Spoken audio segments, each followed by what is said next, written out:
இறைவனுக்கு வணக்கம்.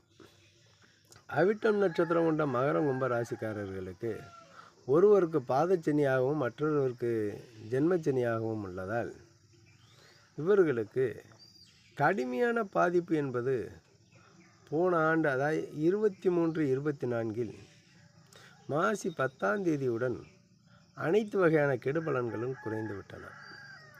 தற்பொழுது நற்பலன்கள் நடைபெறக்கூடிய காலகட்டமாகும். புதிய முயற்சிகள், புதிய தொழில் தொடங்குபவர்களுக்கு இவர்களுக்கு பலவிதமான நன்மைகள் கிடைப்பதற்கான வாய்ப்புகள் உண்டு. எனவே இந்த நட்சத்திரக்காரர்கள் நல்ல வளர்ச்சியை ஏற்படுத்தி கொள்வதற்கான சாத்தியக்கூறுகள் உண்டு. அதனால் இந்த நட்சத்திரம் கொண்ட அன்பர்கள் பல வகையில் நன்மைகளை ஏற்படுத்தி கொள்வார். முழுமையாக சொல்ல வேண்டுமெனில் சொத்து சேர்க்கை இவர்களுக்கு அதிகமாக கிடைக்கும்.